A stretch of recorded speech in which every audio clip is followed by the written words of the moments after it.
What's good, Jets fans? It's your boy DT back with another video. It is the Monday after the Super Bowl. Congratulations to the Seattle Seahawks. Boo-hoo to the New England Patriots. And Connor Rogers has dropped his very first mock draft 1.0 for NBC Sports. So we are going to react to the picks that he has made for the New York Jets. If you have not seen the full mock yet, the link will be in the description below for everybody to check out. No surprise, not really a secret at this point. One overall is Fernando Mendoza to the Las Vegas Raiders. They obviously just got Clint Kubiak, or will be getting Clint Kubiak from the Seattle Seahawks. And it seems like a match made in heaven in terms of stylistic fit. So Mendoza and Kubiak will be pairing up with the Raiders. That means that the draft really starts at number 2 overall with the New York Jets. And they can go in a couple of different directions here. Connor has them at number 2, taking David Bailey, the edge rusher from Texas Tech. And he writes in his blurb, with Steve Wilks gone, Aaron Glenn will be more hands-on with the defense in 2026. He'll be aided by new defensive coordinator Brian Duker, but more importantly, regarding this pick, the return of defensive line coach Carl Dunbar to the organization. If that's a hint at more 3-4 looks, Bailey is very much in play. His first step, agility, and pursuit speed terrorize quarterbacks.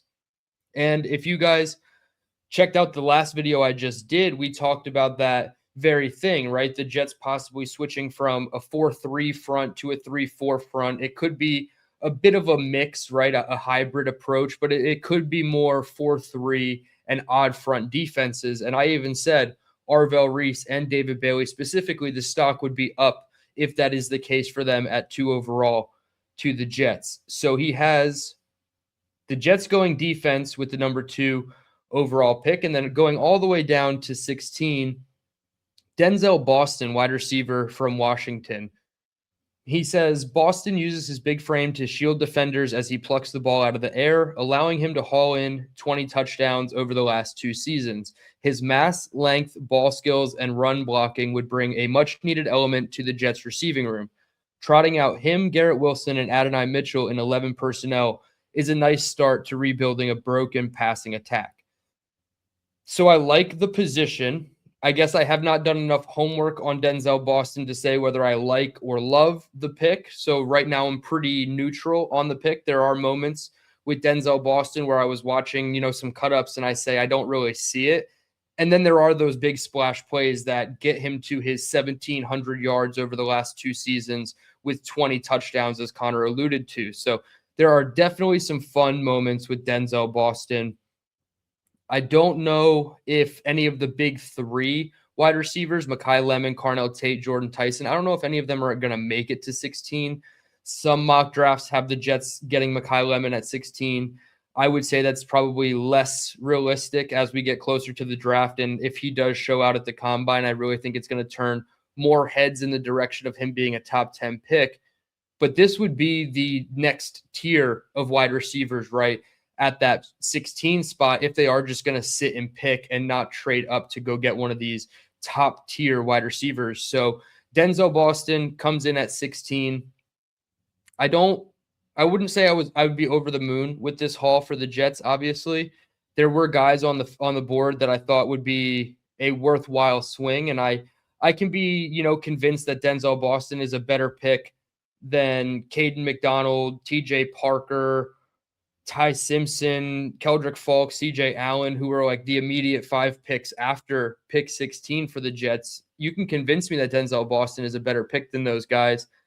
But I just feel like if you're going to take a swing and you're already fishing in that next tier down of wide receiver, perhaps there's a guy at another position like Caden McDonald, who's in still that, one tier above of defensive interior players, or even TJ Parker, even though he might be in that second tier of edge rushers, him in like a Cassius Howell, but maybe the Jets view him as like the closest thing to the next tier up with the Baines of the world. So it's just going to be interesting. Obviously, he took Bailey at 2, so he's not going to double up at edge, but just looking at the positional value and saying wide receiver and edge is great. And I like that part of the mock draft, but maybe I'm just getting too hung up on the Denzel Boston part of it. And I would have rather gone with specifically Caden McDonald or Ty Simpson, if I was just sticking and picking at 16. I don't think there's, a 100% chance that Ty Simpson makes it to 16. I've obviously said that you should trade up for the quarterback if you feel like he's going to be a top half of the league passer. But if he's sitting there at 16 and they have any type of, infatuation with him, that's probably going to be the pick over a Denzel Boston. So I will do the homework on Denzel Boston now that Connor has mocked him to the Jets. Do the full 3 games, take notes, and see what I come away with of Denzel Boston. But let me know what you guys think in the comments of Connor's mock. I will link the full mock for everybody to check it out in the description below. Hit the like button, subscribe if you are new to the channel. I appreciate everybody for tuning in. DT signing out saying, let's go Jets.